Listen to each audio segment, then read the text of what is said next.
have been the granary bay. Right? Granary. So, Oh yeah. right. So I'm gonna get you on video here because my memory's bad. okay. So well, the first thing is just to get our dialogue up so we can understand what these are posts, right? Verticals are posts. Right. Horizontals are beams. And then we call these like sway braces. And the horizontal nailing members on the walls, we call those like girts. So Girts. girt. Girt. Like G-I-R-T. Uh-huh. Girt. So, and then a lot of other stuff's common, like the timbers underneath would be four joists.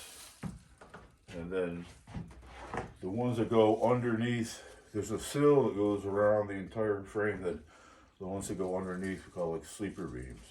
Sleeper beams. Yeah. What about the ones that go across? They just cross beams? They're the ones that follow the bents. And we go out here, I'll show you, it's easier to understand like what the bents are, you know.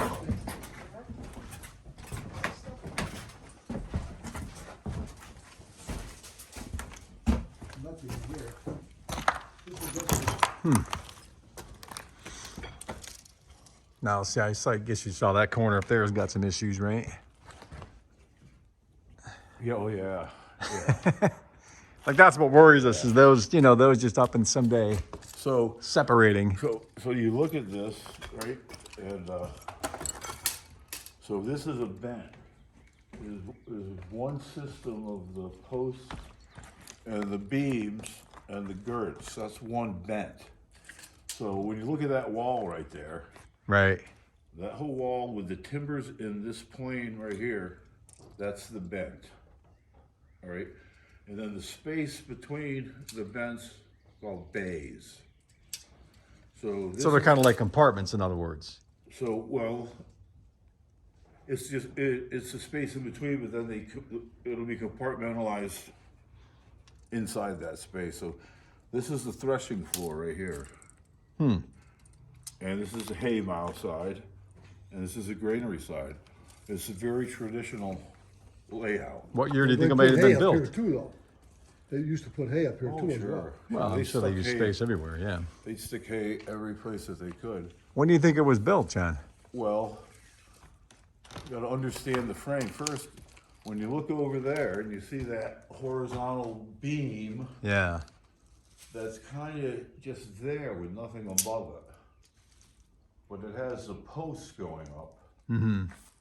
So what ended up happening here is the original barn was that wide, which I'm gonna bet you is gonna be a 30 by 42 maybe.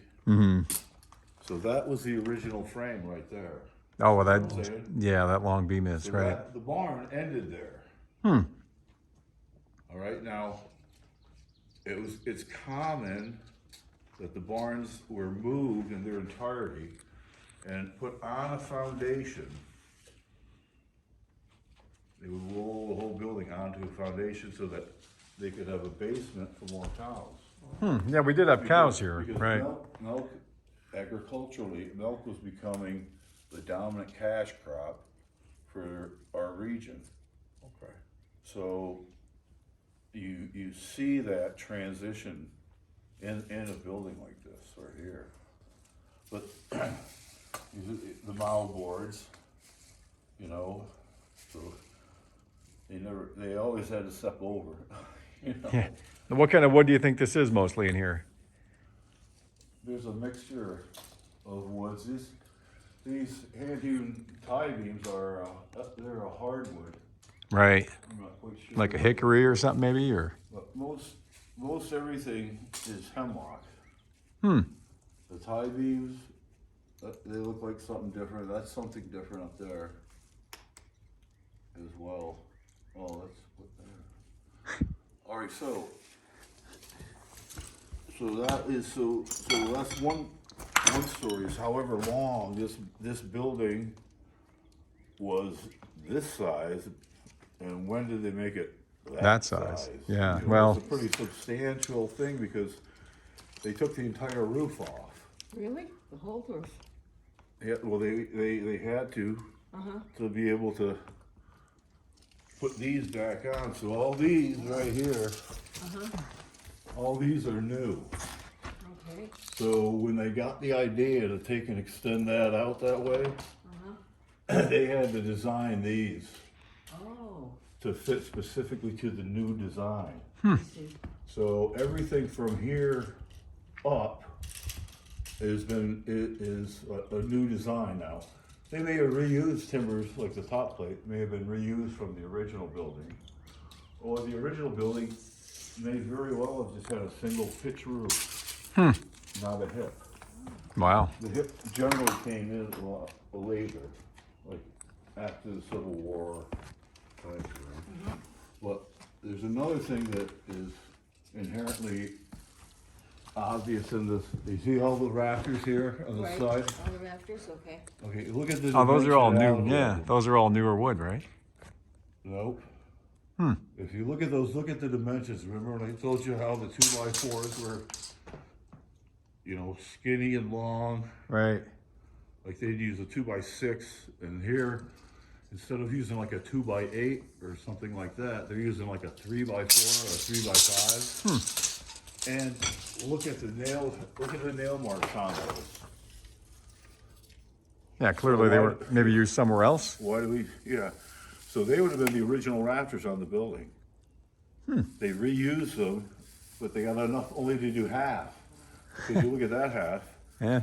It's all 2x6. All right, they're thinner. Yeah. It's all that same dimension as what the roof was in the stone building. Very cool. So, and that stone building, if that was chestnut that was in there, that stone building might be 1920s, 1900. And that may be the same time period or the same generation that took and made this big move to put this on a foundation. And so, I mean, that's the skinny of it. And Yeah, that's it. I didn't notice that. You're right. Those are different beams. sometimes there's some like a siding board left on or something on the original part. And if you can see that, then you know. Oh, like this here, And maybe? you can What's see this? how much it was worn. But this is really cool right here. See that? Yeah. The way that they did that, you know why they did that? Which is really pretty smart. Because there's a tenon on the end of that. And if they tried to put that tenon into this post, there wouldn't be enough room for the joinery, and the post would get really, Oh, I really see what you mean. small Right. as far as the strength of it goes. But, so the obvious problem, you see how the post is splitting? That's like a serious deal right there above the door. Right. On the left-hand side as we look out. All right, now, if you look at that split right there, and then you look at the framing of the roof up there, the post going up to the roof, the purlin posts, all right? Now, Yeah, that's telling you of a problem, because you see those, they cut out the upper tie beams up there. And so what is happening is because they cut the upper tie beams up and they never brace back, so as the roof comes down, the side